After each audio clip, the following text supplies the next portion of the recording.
So I turned to a blank page as I was writing when he called me. I turned to a blank page, wrote the title down, wrote the date down, and I wrote the first thing that came to my mind. We all here for a reason on a particular path. You don't need a curriculum to know that you're a part of the math. And then my mind went completely blank. And I was like, yo, this ain't the time for writer's block. I started banging on the page. I was like, God, I need a piece right now. I was like, please give me one right now. I put my hand back to the page, and hand started moving, writing, wrote a full page, turned page, I wrote a few more lines. I stopped, I read over it. I was like, man, it's kind of hot. So I called Cootie back in like 10 minutes, like, dawg, listen to this.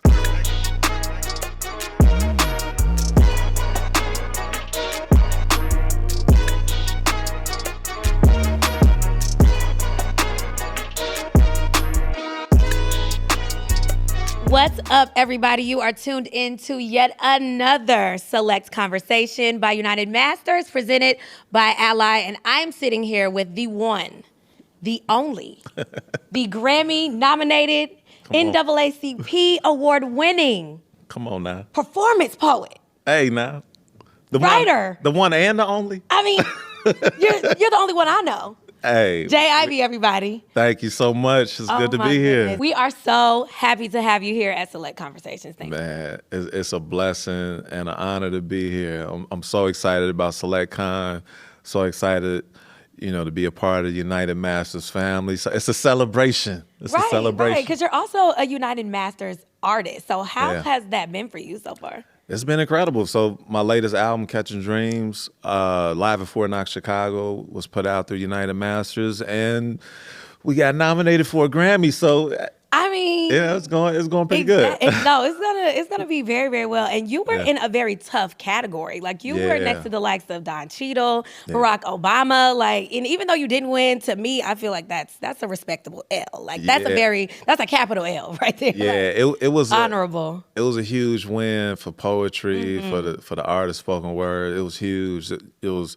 So you had LeVar Burton, Don Cheadle, Dave Chappelle, Amir Suleiman, who's another incredible poet, Barack Obama, and Jay Ivy. So I'm so excited about the moment. It was all a dream, like being in Vegas, celebrating that moment with the fam. It was incredible. That's incredible. Historical. That's historical. So let's start from the top, because I want to know, and I'm sure everyone listening and watching wants to know as well, how do you make a living being a poet? Like, before we even go to the monetization side of it, as a young artist, just in general, how did you say, okay, I'm gonna be a poet and I'm gonna make it shake? Like, what? Take us back to the rudimentary thoughts, the moment that you knew that being a poet was for you. Yeah, it's funny that you ask that, because people all the time when they meet me, they like, what you do? I'm like, I'm a poet. They're like, oh, okay, that's cool. Like, but what you do? Right. I'm like, I'm a poet. Yeah. I get that.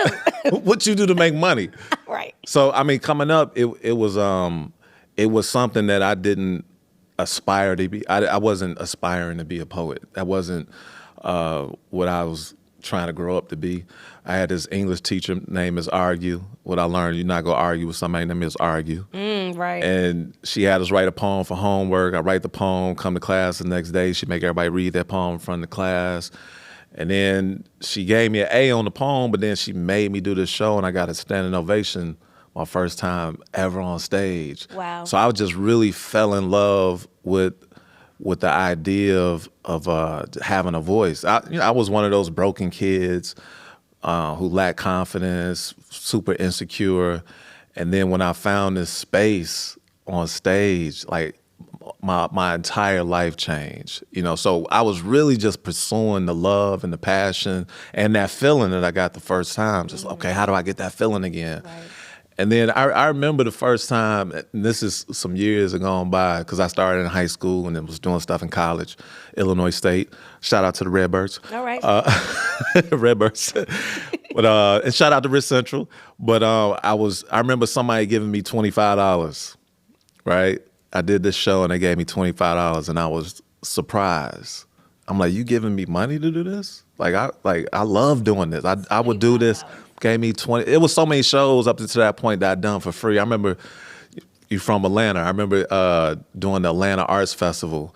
Oh my gosh, that is a historical. Man, let me tell you. Yeah, so Kevin Powell, incredible writer, poet, artist, activist. He was hosting an event. So I remember getting on the Greyhound and driving all the way down to Atlanta from Chicago on the Greyhound. What? How long is that ride? It was long. I know. You know how Greyhound do. It was long. It wasn't a straight shot, that's for sure. I know that was long. That long time. I was on that, but I met some interesting people on that ride. I bet you did. Know? So I remember getting there, I do the show, and I didn't have money at the time to get a hotel. I didn't know nobody in Atlanta at the time. So after the show, I literally went right back to the Greyhound and got back on the bus to go to Chicago, and I felt like I made it to the Olympics. Like I felt like I was on 10. I was on 10,000. Like, man, I just performed in Atlanta with Kevin Powell. But I was so excited. So for me, early on, it wasn't about the money, but as time went on, then found different ways to monetize and found different ways to, okay, we got performance fees, and now I'm doing voiceovers, and there's fees for that, and now I'm writing scripts, and I'm writing copy for commercials, and I'm getting paid for that. I'm doing workshops in schools, and so it over time, the business side was revealed to me. Bumped my head a lot of times, but I slowly but surely found a career doing what I love to do. Right. Your talent made room for you, and you didn't run from it. Were there any times or any moments where you were discouraged or you felt that being a poet is just not a thing? How did you get yourself out of that and continue to pursue it? Yeah, I mean, I look at it like this. Like in life, there's going to be ups and downs, whatever you decide to choose to do. True. But if you're doing what you love to do, the downs won't feel so low. The highs feel higher and the downs don't feel as low. So there were absolutely times where there were hard times, rock bottom times, like man, this is like more than I can chew right now. Like what I'm gonna do? Like lights getting cut off, and bills need to be paid, and I need to survive. And as soon as whenever I would get to that place, the phone will ring. I'll go somewhere, and an opportunity will pop up. God would happen. Really, it was always God. Like, okay, I got you. Like even those times where I was in like self-destruct mode, God was like, nah, I got a mission for you. And things would always tend to happen right when I was at those lowest points that would just keep me going, So it's been blessing after blessing.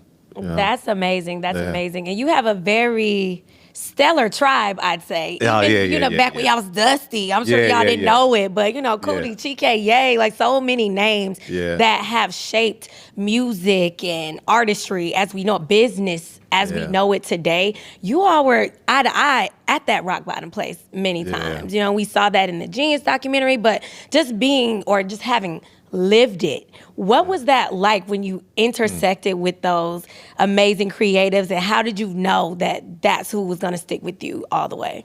Yeah, the first person I met was Cootie.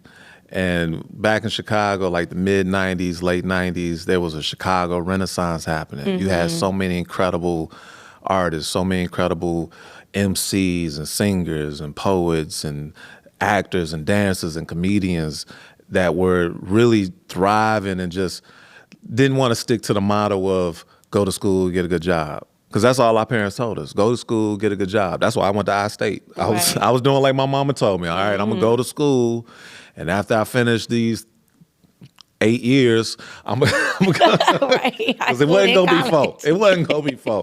After that, you go get a good job. So it was a season and a period where so many folks just had a dream. Like we all had a passion inside of us, and everybody was out pursuing it.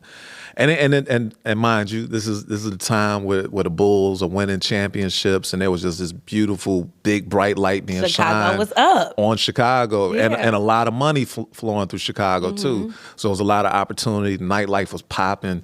Everything was dope. So I would go to the. I was young, so I'm just trying to figure out how to get back on stage. I flunked out of college. So I was the college flunk out. Okay. So I flunked out of school. And I'm like, the only thing I knew I was good at, like I was super confident in my ability to perform and write. Like talking to girls or social, like I was, still like, but poetry, it wasn't nothing. That was your bag. So I'm like, okay, how do I get in front of people and do this as much as possible. And I remember I would go to just anywhere and everywhere I could perform, whether it's church or a park or calling somebody or just whatever. Like you go hear these poems. Like I got these poems. You gotta get hear these poems. You gotta get these words. You gotta get them. You gotta get them. And then I remember I ran into this guy named Damon Williams. He's a comedian, Chicago legend, and he was hosting this spot at All Jokes Aside, it's a comedy club in Chicago. And I was underage, so I couldn't get in the club. And he was like, yo, every Wednesday I host an open mic. Just come down, put your name on the list, and just wait in the So lobby. he slid you in. He He's saw like, "I'ma come something get in you and gave you a chance. So That's So I go, put my name on the list, like he said, and then he come get me, and then I was the only poet at this comedy club doing poetry. And when I say I'm at the comedy club, there's Corey Holcomb, there's Dion Cole, Wow. there's D. Ray Davis, Lil Rel came a little while after that, and then one of the other comedians was Cootie. So Cootie was one of the comedians that was there on the scene doing his thing, and we just hit it off and got cool. Cool. And then later on, fast forward some years, I ended up on Def Poetry. So I was on the first season of Russell Simmons' Def Poetry. So I come out to New York to do the show, and lo and behold, there's Cootie, there's John Monopoly, there's my guy B Code, Michi, a couple other folks from Chicago. When they saw me, they like, man, you on this? You on this? I was like, yeah. They was like, man, we sitting in the front row, Chicago style. Love that. I was like, all right, okay, whatever. Right. You know, when I walked out on that stage, the whole left front row, the entire left front row, on the front all row. Chicago, all Chicago. And then from that, like, man, me and Cootie was just, man, we just stayed in tune. And he was like, man, you need to move out here. You'll do well in New York. So I ended up moving. And when I moved, I landed right in the middle of him documenting Kanye.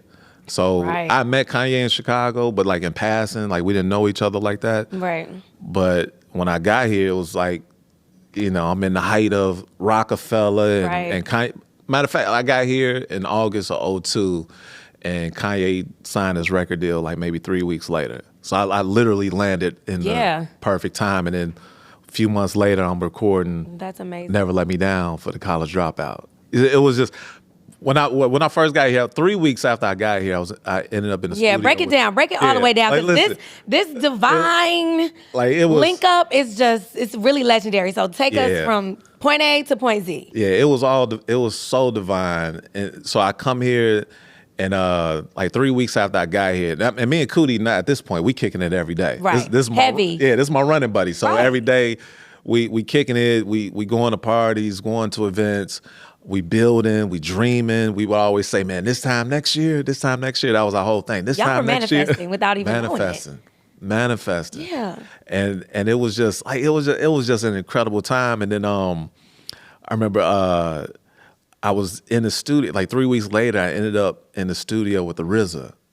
So we in the studio. This story's just getting more and more legendary as you talk. Look, this is so amazing. Listen, I'm loving it. We in the studio, and it was for Takitha. She was working on her album. She was first lady of Wu-Tang, working on her album. Next thing I know, the RZA, he started going through beats. He kept playing different beats. And I hit Cootie. I was like, yo, I think he's looking for a beat for us. So then he put this beat on. And he's like, all right, man, you do your thing. So next thing I know, I'm in the booth. I wrote something. I'm in the booth looking through the glass at the RZA. I was like, man, if this happening in 3 weeks, what's going to happen in 3 months, 6 months, a year? I ain't going nowhere. I ain't going nowhere. I'm here. So that's how I ended up being here. And then, man, me and Cootie, like every day, just kicking it. And then eventually he was the one who called me after Kanye got in the accident. If you've seen Genius, of course. Kanye gets in the accident. He flies Cootie to L.A. Cootie calling me every day. Like, man, Jay, we out here kicking it, man. You got to get out here to L.A. It's popping. Oh, man, it's crazy, Call me the next day. Oh, man, Jay, man, we was just at Jamie Foxx's crib, and, man, him and Kanye did this song called Slow Jams, man. I got it all on tape, man. You got to get out here. It's crazy. We kicking it. So Saturday rolled around, Cootie called me. It's like 11 o'clock at night, and I remember I was in between shows. So you were like, look, I got time. Yeah. I ain't got nothing to do. Hey, I was tapped out, so I definitely had time. And I was like, well, I got some food in the crib. It's Saturday. I want to go out, but I'm going to sit down. I'm going to kick it. and not kick it, but I'm gonna sit down and I'm gonna write. I'm gonna just vibe and write. And then Cootie called me like 11 o'clock that night. Like, man, Jay, you need to get to LA right now. Like tomorrow if you can. Kanye got a song with him and Jay-Z on it, and he want to put a poet on it. And I told him he need to put J. Ivy on it. The end. Cootie a funny dude though. He's a comedian. Right. Like, he a funny dude. I'm like, dog, stop playing. Like, that ain't funny. Like, stop playing with me. He But like, he was serious. He was dead serious. Wow. Life serious. And he was like, yo, get out here. Oh, yeah, because it changed your life. It changed my life. Like, literally. So he played the song for me on the phone, couldn't hear the words. He telling me what Jay-Z saying in his verse, telling me what Kanye saying in his verse, telling me the hook. And he was like, get out here. I was like, I'm going to find a way. So I hung up the phone. My first thought was, you need to write something right now. So I turned to a blank page as I was writing when he called me. I turned to a blank page, wrote the title down, wrote the date down, and I wrote the first thing that came to my mind. We all here for a reason on a particular path. You don't need a curriculum to know that you're part of the math. And then my mind went completely blank. And I was like, yo, this ain't the time for writer's block. I started banging on the page. I was like, God, I need a piece right now. I was like, please give me one right now. Put my hand back to the page, and hand started moving, writing, wrote a full page, turned page, I wrote a few more lines. I stopped, I read over it. I was like, man, it's kind of hot. So I called Cootie back in like 10 minutes, like, dog, listen to this. So I spit the poem from over the phone. He's like, oh, man, that's crazy. Like, hold on. So he goes in another room. The room is loud. People talking, music's loud. Then the room goes quiet. He like, Jay, I'm putting you on speakerphone. Spit the poem again. So I spit the piece like I had done it a million times. You know, if I want the highest clip on the highest riff. Oh, so you gave 100%. I'm going you performed. in. I'm going in. I'm going in. When I finished, the room erupted. Everybody like, oh man. I'm in Bed-Stuy. I was living in Bed-Stuy, in Brooklyn, broke, by myself. Like, what's good? What's happening? What's up? Right. Like, somebody tell me something. And then I hear Kanye like, man, Jay, spit the poem again. Did it again. Spit it again. Did it again. Spit it again. Did it again. Did the joint for like a half hour. Piece a minute long. So I did it over and over and over again. Cootie finally got back on the phone. He was like, Jay, guess what? I'm like, what? He's like, Kanye flying you out here tomorrow. I said, I found my way. So that's how Never Let Me Down came to be as far as my part. You know, so man, big shout out to Cootie. No, that is an amazing story. And just as you talk, I'm just kind of visualizing just what I know from the Genius film. And then I'm just also just kind of coming up with my own, like how it went. Like in my head, how do you explain storytelling in hip hop?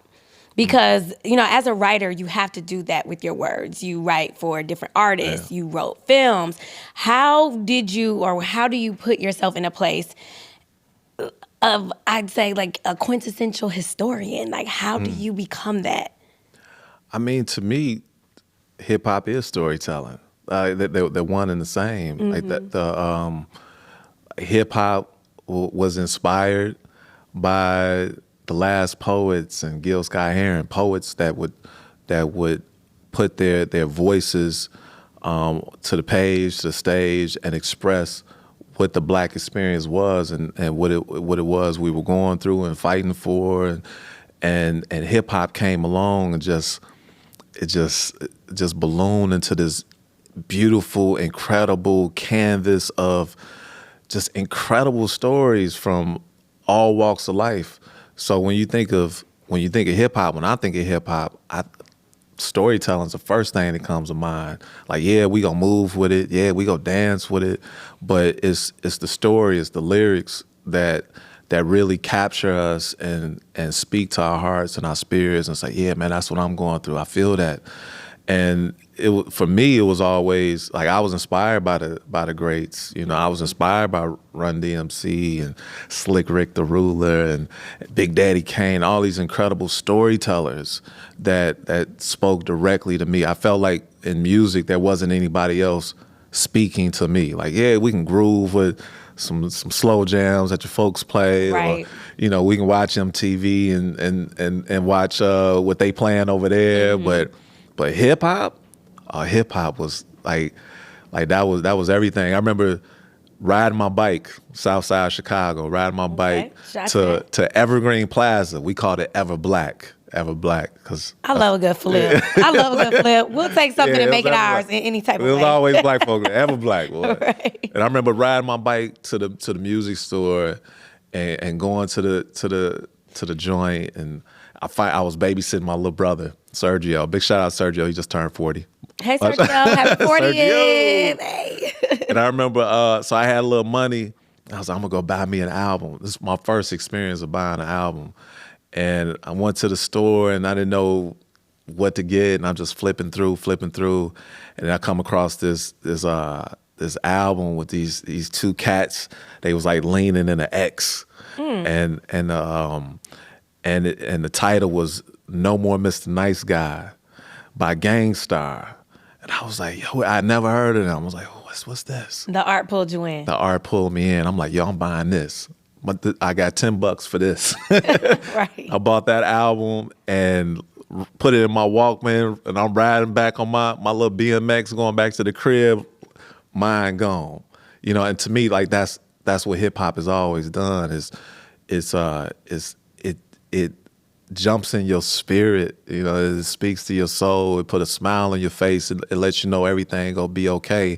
It challenges your mind. It pushes you to be great. It inspires you to want to be a part of it. So for me, it was like, oh, I want to write like that. Like, you know, when I started writing, I was like, I want to write like that.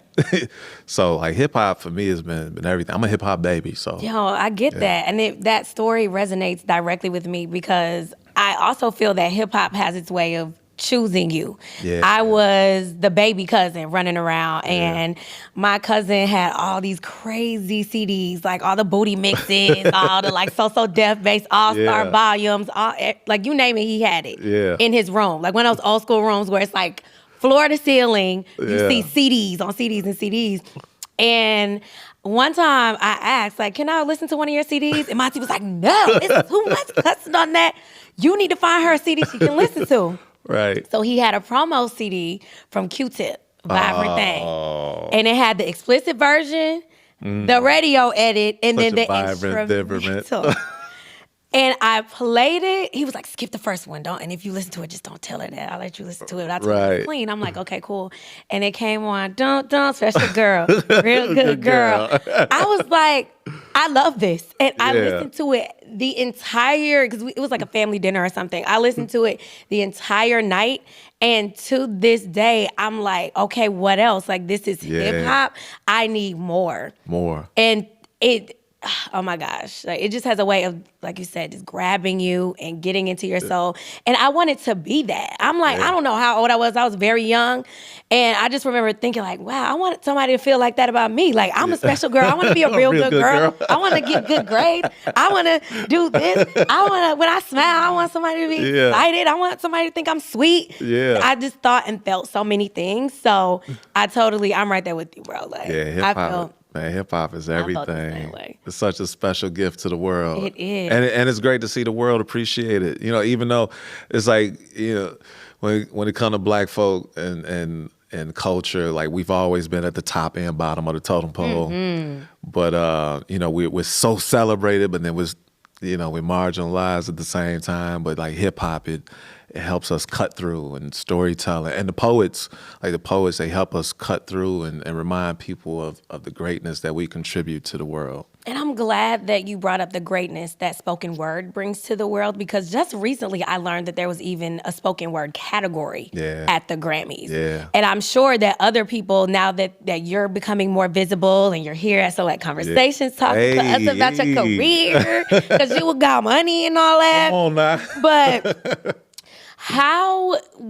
did you always know that spoken word was a category? When did you find out? Man, like I found out not that long ago. Like within maybe like 8 years ago is when I first found out. And for me, I was surprised. Right. You know, you were blazing your own trail. You didn't even know. And then the accolade opportunity came to you, right? Yeah, it was like they actually reached out, because the Academy, they were doing work to diversify the membership.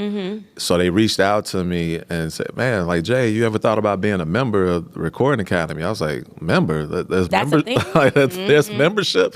So, like, what does that entail? So they educated me on that. And then after I became a member, a little time went by, and it was like, man, Jay, you ever thought being on a board? I said, there's a board? Like, what?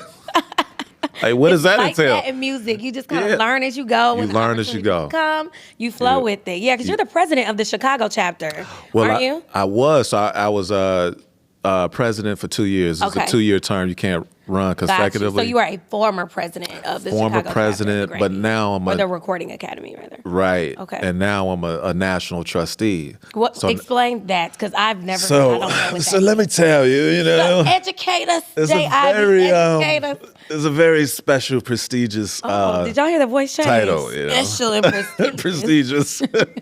But it really is. It's an honor and it's a real privilege to serve as a trustee for the Recording Academy.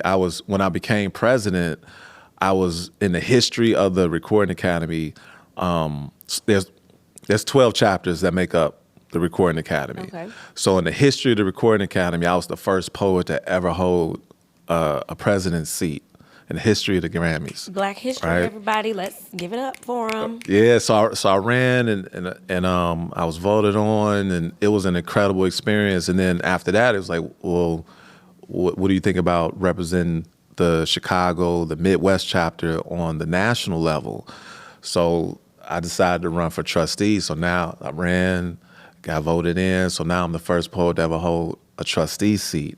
So it's amazing because I'm now in this room with some of the most incredible voices in music.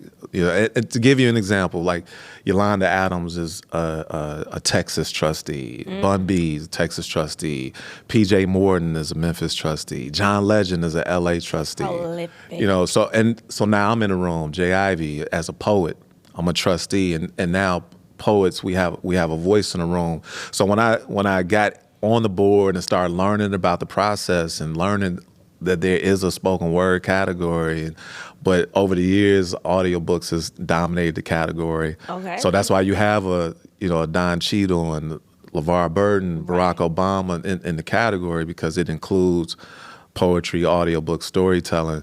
So, but just to have that knowledge and then to go back and say, hey, y'all, you know, my joke has been, and I say I'm going to make this a movie, an album, or something. Please, but, whatever you're about to say, make it happen. The poet that sat by the door. I'm the poet that sat by the door. You know, like I'm there, I'm getting this information, and I'm like, okay, if I didn't know for years, I've been doing my thing almost 30 years, and I did not know until recent. Right. The chances are a lot of us don't know. So, hey, y'all, we got this spoken word category over here. Yeah. And we need to, make sure that we represent it in this field, because right now it's going to audiobooks because folks just didn't know to submit. So with the nomination happening, to me that it raised the awareness, and we're looking to hopefully split the category. Hopefully that happens, where We're poets. hoping and praying for that. Yeah. That's appropriate to split the category between audiobooks, because to me that's a different art medium. Yeah, that's than not spoken just word. being a spoken word poet such as yourself and so many other artists out there. Yeah, like it was amazing to see Don Cheadle win and represent the great legacy of John Lewis, who he did the book on. Yes. But Don Cheadle isn't a spoken word artist, so let's award people in the right areas. So that's what I'm working on now. Hopefully we'll find out very soon. So Can the people vote on it? I Do wish. we need to hashtag something? What does the campaign behind that need to be? How do we support Hey, if you know somebody, call somebody. Okay, no, hey, we're on YouTube with it, so you never know. Yeah. You never know. Yeah. Did you have to campaign for your seat as trustee or as president? Well, membership votes on those who are voted in, so I didn't have to per se campaign, but I definitely had to present a speech and let people know what my goals were as president, as trustee. So and that was done with the board, and then the board votes on the higher the elected offices. So the entire membership votes on if you get on the board. Okay. Which is like governor. But then once you're on the board, they vote for president, vice president, secretary, and trustee. That's great information. That's great information. So you gave a bit of a pre-presidential address, and then everybody was like, we gon'. Yeah. I had a few words, I had a few words. Just a few, Yeah, Just a few. Did it include a poem? It did not, but I thought about it. thought Oh, come on. all my speeches had poems in them, but I didn't do it. Okay, for so that you didn't one. do the obvious Yeah, on that yeah, one. yeah, Okay, yeah. okay. Yeah, I thought about it though. Okay. Okay. So let's talk about your career. So we talked about your rock bottom moments, your most creative moments, your moments where you were, in between jobs. How did you keep yourself motivated? And at what point did you realize, okay, yeah, I can actually make a career out of this? Like what was the step 1 to step 2 in that? I mean, early on, like from the get-go, once I discovered the art, once I Okay. realized that was my gift, I was gone. I was chasing that high. Like I was writing nonstop. I'm sharing my art. I'm sharing my poetry with others. I'm chasing every stage, every opportunity, just to expose people to what it is that I did and that I do. And it was always like, okay, what's next? What's next? Like even after doing Deaf Poetry, I remember doing the show, and it's so funny. I was living in Nashville, and me and my girl, we rented a TV from Rent a Center. Oh, We rented a big all screen. kind of crazy stories about renting. We rented a big screen, had a little viewing party, and then we watched it, and it was so incredible. Like, here's a show being seen by millions of people around the world, and as soon as it went off, I'm like, what's next? Like so my mind has always been, what's next? Right. Okay, college dropout, what's next? That's a great mindset. Yeah, I'm like doing this, doing that. I've done stuff with Michael Jordan and Deepak Chopra and Beyonce and all these amazing people, but my mind is always, what's next? Okay, we just did a Muhammad Ali documentary. We just did a Martin Luther King documentary. We just did Genius. What's next? Like, what's next? So my mind is always, I'm never satisfied with the moment. I'm not a prisoner of the moment. Right. I'm always looking at it like, okay, if I was able to do this now, what can I do next? Like, how can I grow the art form? How can I grow my craft? How can I get better at it? So I'm always just thinking forward, and knowing that the bigger picture is to impact people as much as possible. Like my father, he was a DJ. I was telling my buddy early. My pops, he was a on-air personality, and I would actually listen to him when I was a kid. I would listen to my dad on the radio, but before I would walk to school That's in the dope. morning. That's He just had one of them voices. Don't blame me, blame the voice. Had one of those. Yeah. One of them voices. And then my mother, she's retired now, but she was a nurse. So I always looked at her like I was put here to use my voice to help heal people, and it's nothing that I wasn't like, okay, this is what I'm gonna do. It was just how things flowed out. Right. And then when I would share it, it was always the impact that I would, or the response that I would get. People always inspired. People would tell me, how they started doing poetry because maybe they heard Never Let Me Down or saw me on Deaf Poetry, or people would send me messages saying they were thinking about committing suicide, and then they came across my poem Dear Father or Never Let Me Down, and that poem it did something to their spirit, and it kept them here. So like for me, it was always, okay, this is much bigger than me. Like God gave me something. Indeed. And it's my duty to be responsible with that gift and do the most I can with it while I'm here. So like, yeah, we can talk money and we can talk career and we can talk just growing, equity in business and all that. But for me, bigger than that is how can I impact a life? How can I change life? Because so many people have changed my life. Like so many people have come into my life and said, you have something. Why don't you do this? Man, that's amazing. Keep doing that. Like people have encouraged me. Like where would I be without Ms. Argue? Where would I be without my mother telling me, you have a gift, do this? Where would I be without my boys? Like, oh man, I'm proud of you. Like my pops wasn't around, so for my guys to tell me, they were proud of me, I'm doing poetry, which wasn't, and I'm doing this when it wasn't that cool. Okay. You know what I mean? Like it's still kind of unsung now. So I can only imagine how trailblazing and forward thinking you were and how how grounded you had to be in yourself to say, I'm a poet. Yeah. Chest out. This is what I'm doing. What's up? And I'm going to make money from it. And I'm also going to enjoy it. And I'm also going to impact the world. Yeah. I mean, it's just something, it's like when you know. Right. And it was just always one of those things that, like, if it was God, if it was the ancestors, if it was a higher calling, would just speak to me. And I just know. Like, my album's Catching Dreams. And over the years, like Catching Dreams, the meaning behind that is poetry put me on this journey.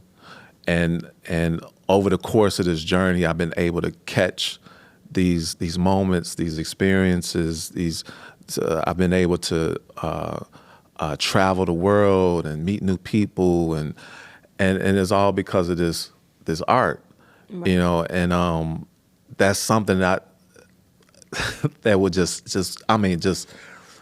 speaks volumes in my mind. My spirit would just say, this is what you were put here to do. This is what you were put. And then whenever I would question it, whenever there would be an inkling of doubt, something would happen. Okay, now, my buddy called me. Yeah, my buddy called me. Hey, man, so yeah, it's the, this year's the 30-year anniversary of the Michael Jordan brand. And I know that's one of your heroes. And you think you can do a poem next week at All-Star Weekend? That is wild. Oh, yeah, I think I can do that. And then I get there, and then I open the event performing for, man, Jordan sitting right there. And one of my heroes is sitting right there. Okay, I'm performing for him. And then I open, and then Prince closes. Like, that ain't, Yeah. Okay. That's different. It's different. Cootie and Chike. Oh, man. So, Jay, we about to do, not only did we just do this Muhammad Ali documentary, we about to do this Martin Luther King documentary. And we want you to narrate that one, too. Historical. But we go close it out by going down to Memphis. And then we get to Memphis, and we go to the Lorraine Motel or the Civil Rights Museum. And they allow us on the balcony. And now here I am, standing on the balcony, standing on the mark. There's in the concrete. There's a mark where Martin Luther King was shot. Right. And I'm standing on that mark, doing a poem to pay tribute to him. The idea of that is just, I have chills thinking about it. So I can only imagine how you felt actually delivering your art in that moment. I still on feel that it. piece. I still feel it. And it's something. And when I first started performing years ago, King is who I aspired to speak like. Like, lyrically, It was hip hop, but speaking and impact, I wanted my voice to impact people the way Martin Luther King voice impacted me. Yeah, he mobilized thousands, millions, with that voice. Tens of millions, around the world. So to stand on that spot years later, it was this full circle moment of, oh, wow, I started out wanting to be like him, and here I am, right here in this. So when things like that happen, it's like, okay, this is destined. It is. Your talent made room for you, and you answered the call. You're being obedient. That's definitely admirable. Thank you. So you recently delivered an opening dialogue for SelectCon4, which had heavy notes of building your own future. So as other young poets or just anyone looking to break into the spoken word scene, what advice would you give to them about using their art to help others build their own futures as they try to build their own? Yeah, I think that's, to me, the objective is to, like, when you're a creator, it's important that you put art out there that will motivate, inspire, encourage. So for any poet, any spoken word artist coming up, I would ask this question, like, what are your laws? Like, what are your laws? When government goes to pass laws, the first thing they do is they write it down. Right. So make sure you're writing down your goals, your objectives, where you want to be in the next year, 5, 10 years, and go after it. Time is so important. We've been talking about that. Like, time is everything.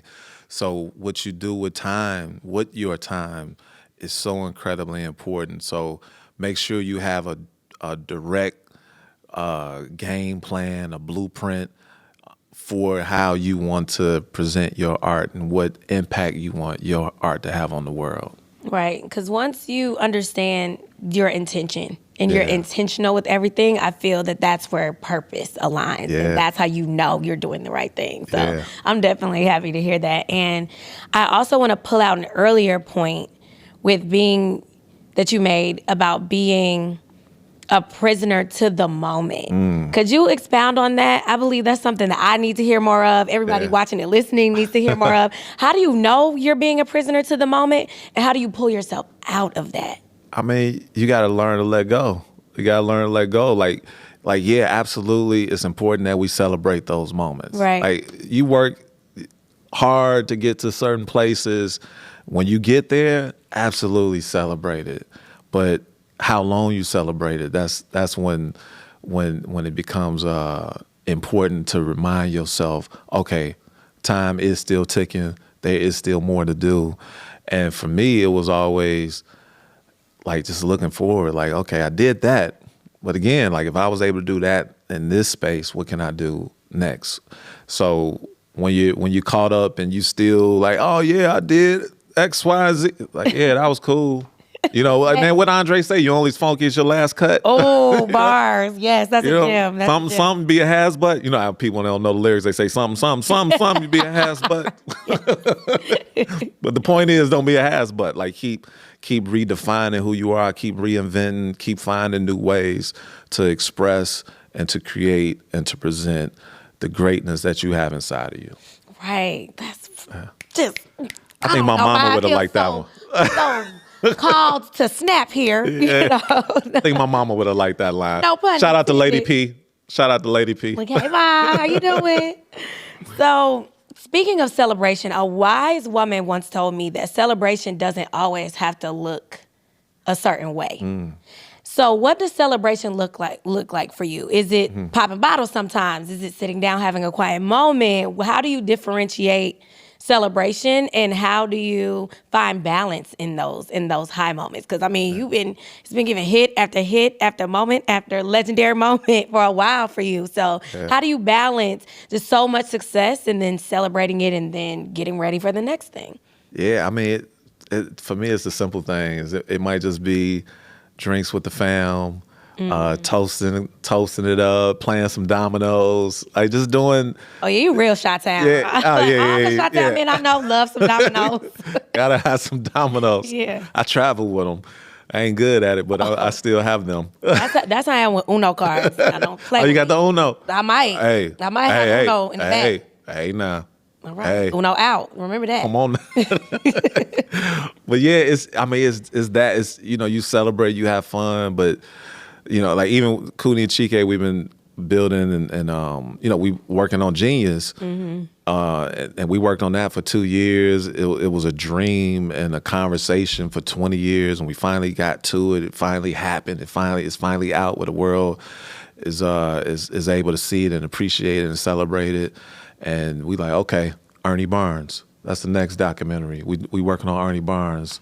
Like, yeah, that's great. We love that. We absolutely love it. But Ernie Barnes is next. Oh, yeah, Catching Dreams. Yeah, we just got nominated for a Grammy. Woo! Yeah. But I'm working on the follow-up right now. I'm still deciding on what the title is. I have a few. And Poet Said by the Dough, Walk a Mile on My Soul. I'm still deciding on the title. But what's next? Because, we've seen those moments. I guess experience has taught us that. Like, we've seen amazing moments happen. I was a part of the College Dropout. College Dropout won a Grammy. I'm on a record with Jay-Z and Kanye. And even in the moment, that there was this singer, I don't know if you knew this, but there was a singer named John Stevens, and I started calling him John Legend, and it stuck. Never heard of him.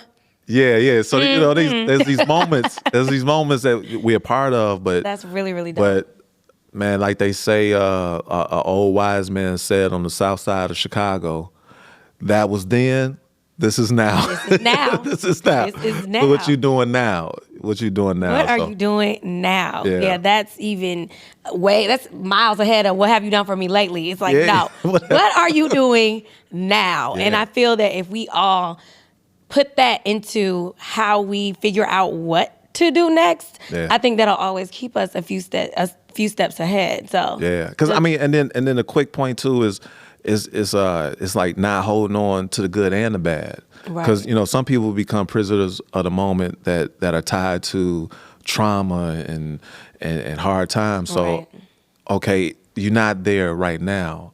So it's important that you move forward. The good times, okay, we're not there right now. Let's create more. Helps you fly forward. The good times. Not what's holding you back. Yeah, that's true. So let's talk about your album here. Hey now. Physically Catching Dreams, distributed by UnitedMasters, by the way. Yes, would you like to? Yes. Can I have this? Yes. Is this mine? Yes, that is Okay, yours. so you have to write me a poem on the back. Okay. Or write me something, because I'm going to frame this and keep this forever. I'll write you a haiku, maybe. Oh, my God.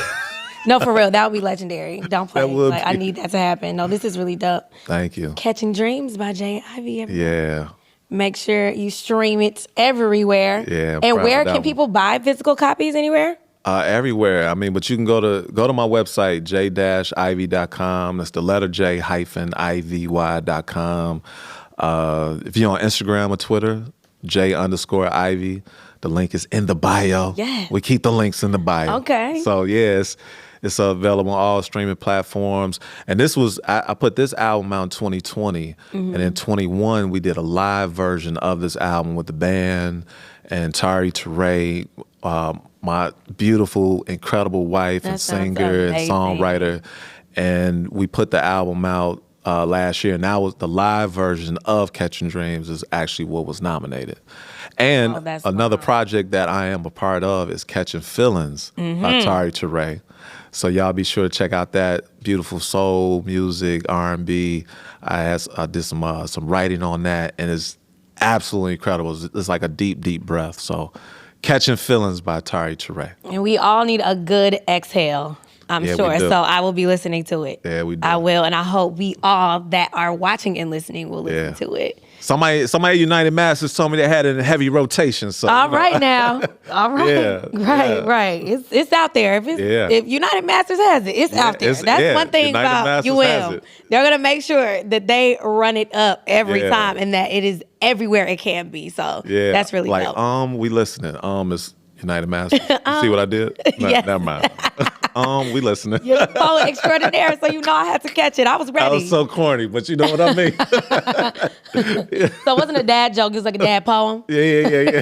Gotcha. We tried.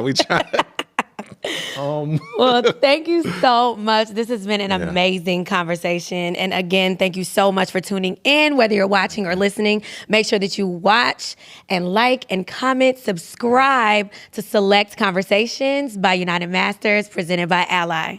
Do it right. Hey, Chi-Town.